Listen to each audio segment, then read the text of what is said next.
Hi Mama, welcome back. Kalki 289880 and 100% perfect review video. So వీడియోని skip చేయకుండా end వరకు వచ్చండి.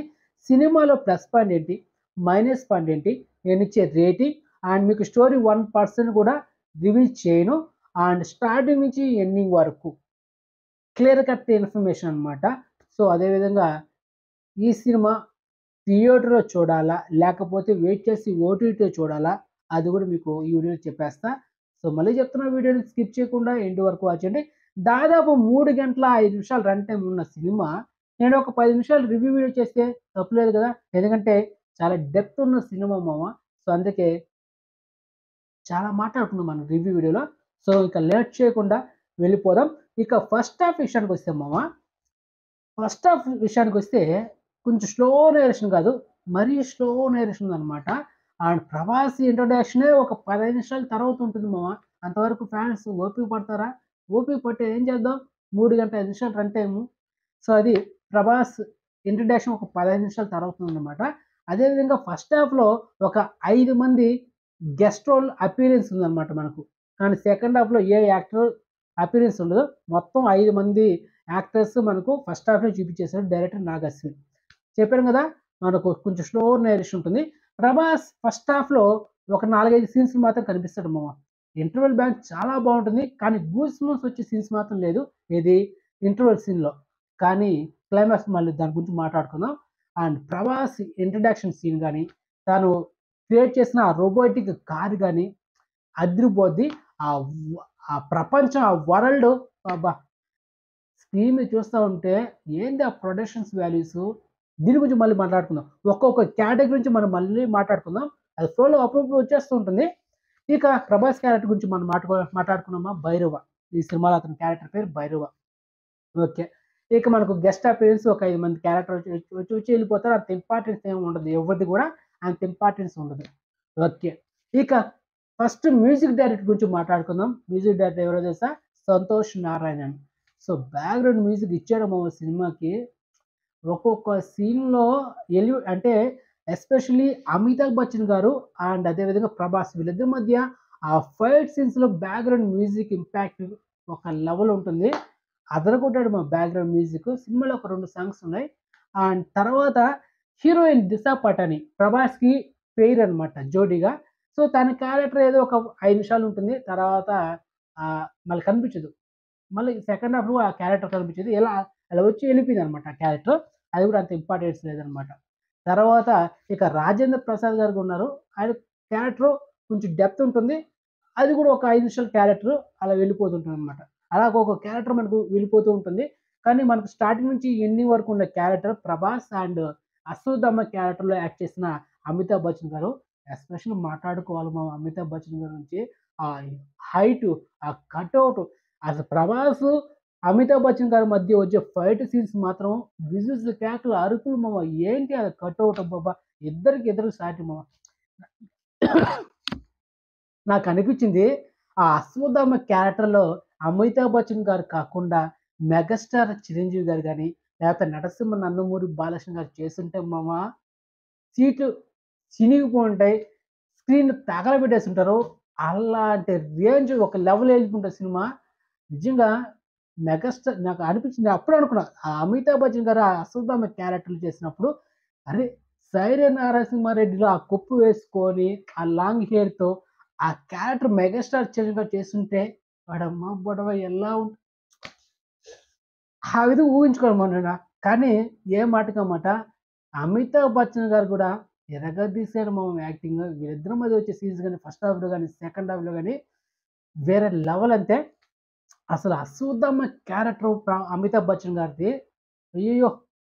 మహాభారతం ఎస్పెషల్ మాట్లాడుకోవాలంటే 'ఎస్ఎస్ రాజమౌళి' గారు 4 ఇయర్స్ బ్యాక్ ఒక ఇంటర్వ్యూలో నా డ్రీమ్ ప్రాజెక్ట్ మహాభారతం తీయాలని కోరికుంది. కానీ అది ఇప్పుడు నెరవేరదు. ఎందుకంటే ఇప్పుడున్న టెక్నాలజీకి, ఇప్పుడున్న బడ్జెట్‌కి ఇప్పుడు సరిపోదు. కొం కొన్నేళ్ళు పడుతుంది. సో, అని చెప్పాడనమాట. కానీ డైరెక్టర్ నాగ్ అశ్విన్ ప్రజెంట్ చేసిన విధానం, ఆ మహాభారతం గురించి మనకు లీడ్ ఇచ్చింది. దాని గురించి చెప్పిన విషయం తలుచుకుంటూ ఉంటాం మామ. నిజంగా ఎస్ఎస్ రాజమౌళి గారు చెప్పింది నిజమే. అండ్ ఎంతమంది స్టార్ కాస్ట్ కావాలంటే మహాభారతం అప్పట్లో తీశారు గానీ, కానీ ఇప్పుడు తీస్తే మాత్రం బడ్జెట్ అంత అయిపోతుంది మామూలు విషయం గాదు. అండ్ మహాభారతం అంటే సో, మనం దాని గురించి మనం మాట్లాడుకుందాం. ఇక యాక్టర్స్ పెర్ఫార్మన్స్ గురించి మాట్లాడుకోవాలంటే 'ప్రభాస్' మనకు ఫస్ట్ హాఫ్‌లో ఒక 4, 5 సీన్స్‌లో కనిపిస్తాడు మామ. అండ్ సెకండ్ హాఫ్‌లో త్రూ అవుట్ ఉంటాడు. అండ్ 'ప్రభాస్' యాక్టింగ్ గురించి చెప్పాలంటే మామ లాస్ట్ ఒక 30 మినిట్స్ మాత్రం ఒక లెవెల్‌లో ఉంటుంది 'ప్రభాస్‌ది. అండ్ 'అశ్వత్థామ' అంటే అమితాబ్ బచ్చన్ అండ్ అదే విధంగా 'ప్రభాస్' వీళ్ళిద్దరి మధ్య వచ్చే ఫైట్ సీన్స్ మాత్రం ఆడియన్స్ విపరీతంగా వీళ్ళలో విజిల్స్, క్లాప్స్ మామూలుగా లేదు రెస్పాన్స్ వీళ్ళిద్దరి మధ్య వచ్చే ఫైట్ సీన్స్ మాత్రం భలే ఎంజాయ్ చేస్తారు. దాంట్లో డౌట్ లేదు. ఇక 'కమల్ హాసన్' గారి గురించి మాట్లాడుకోవాలి. అండ్ సినిమాలో మెయిన్ విలన్ 'కమల్ హాసన్' గారే మామ. సో, ఇక 'కమల్ హాసన్' గారి క్యారెక్టర్ ఎంటైర్‌లీ త్రూఅవుట్ సినిమా మొత్తం కలిపి ఒక 8 నిమిషాలు ఉంటుంది మామ. మనకు పార్ట్ 2 డైరెక్టర్ లీడ్ ఇచ్చాడు క్లైమాక్స్‌లో. కానీ entirely throughout character 'Kamal Haasan' గారు మనకు పార్ట్ 2లో కనిపించబోతున్నాడు. అండ్ ఇంచుమించు చెప్పాలంటే శ్రీకృష్ణుడికి ధీటుగా ఉన్న శక్తులు అలాంటి క్యారెక్టర్ అన్నమాట. 'కమల్ హాసన్' గారిది ఒక లెవెల్‌లో ఉండబోతుంది. అలా సెట్ చేసాడు. ఆ లీడ్ అనేది పర్ఫెక్ట్ సెట్టింగ్ మామ. అండ్ ఇక డైరెక్టర్ నాగార్జున గురించి మాట్లాడుకోవాలి. నాగార్జున గురించి ఏం చెప్పాలి మా మనిషి గురించా? ఒకే ఒక సినిమా తీశాడు 'మహానటి' మూవీ. 'కీర్తి సురేష్‌తో' ఆ సినిమా బ్లాక్ బస్టర్ అనుకోండి. కానీ అది ఏదో బయోపిక్ మూవీ అనుకున్నాం. కానీ రెండో సినిమాకే ఇంత ప్లాన్డ్ లెవెల్‌లో ఆ విజన్స్ ఆ! అంతమంది యాక్టర్స్ ప్లేస్‌మెంట్ పర్ఫెక్ట్‌గా ప్రతి ఒక్క క్యారెక్టర్ ఎస్టాబ్లిష్ చేస్తూ, పైగా మహాభారతం టచ్ ఇస్తూ, ఒక పక్క అమితాబ్ బచ్చన్ గారు, Deepika Padukone, Prabhas and senior actress Kalpana గారు ఇలా చాలామంది యాక్టర్స్ వాళ్ళు డేట్స్ తీసుకొని షూటింగ్ తీసిన విధానం మాత్రం నిజంగా మన డైరెక్టర్ మెచ్చుకోవాలి.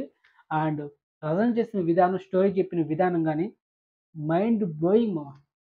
కానీ చెప్పాను గదా! ఫస్ట్ హాఫ్ కొంచెం స్లో నేరేషన్ అనిపించింది. కానీ సెకండ్ హాఫ్ కొంచెం రేస్‌గా చాలా ఫాస్ట్‌గా ఎళ్ళిపోయింది. అది మ్యాటరు. కానీ డైరెక్టర్ నాగార్జున రెండో సినిమాకి ఇంత విజన్ అయ్యో! అబ్బా! మామూలుగా గాదు. ఇంకా పార్ట్ 2లో ఒక లెవెల్ ఎళ్ళిపోతాడు మా డైరెక్టర్ నాగార్జున.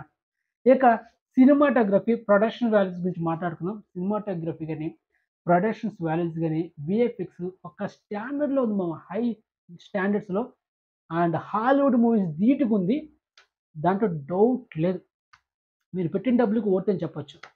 ఇక సినిమాలో కామెడీ విషయానికొస్తే 'ప్రభాస్' అండ్ 'బ్రహ్మానందం' వీళ్ళిద్దరు కాంబినేషన్‌లో కొన్ని సీన్స్ ఉన్నాయి సినిమాలో. అది కొన్ని వర్కౌట్ అయినయి, కొన్ని వర్కౌట్ అవ్వలేదు.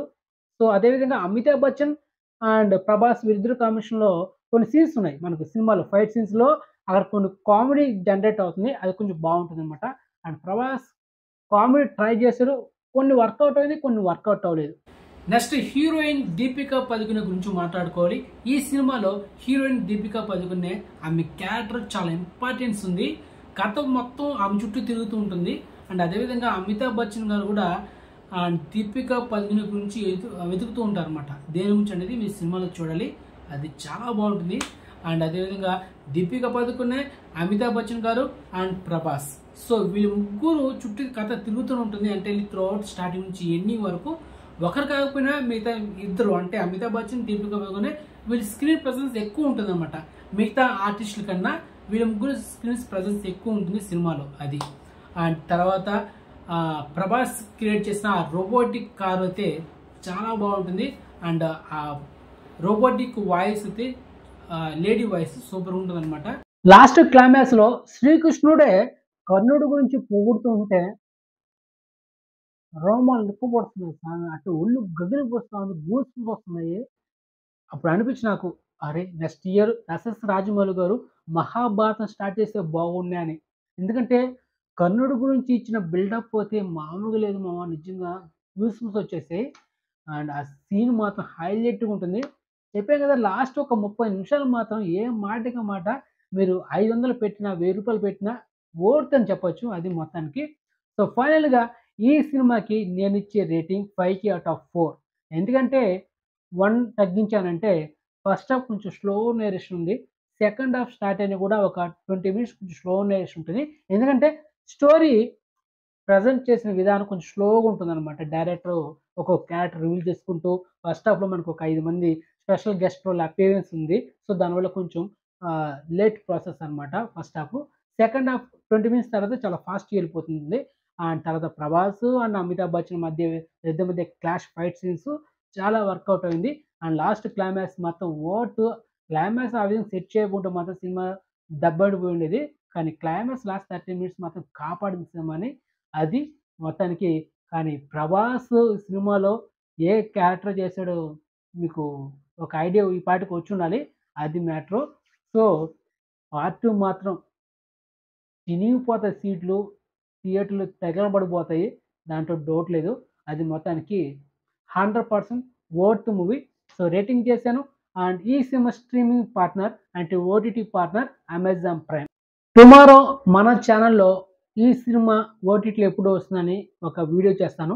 అండ్ అదేవిధంగా ఈ 'కల్కి 2898 ఏడీ' ఫస్ట్ డే వరల్డ్ వైడ్ ఎన్ని కోట్లు కలెక్షన్ చేసింది, బ్రేక్ ఈవెన్ టార్గెట్ ఎంత, అండ్ ఒక స్పెషల్ కలెక్షన్స్ రిపోర్ట్స్ వీడియో నా second channel Telugu movie lovers YouTube ఛానల్‌లో టుమారో ఈవినింగ్ ఒక 5 గంటల లోపల వీడియో చేస్తాను.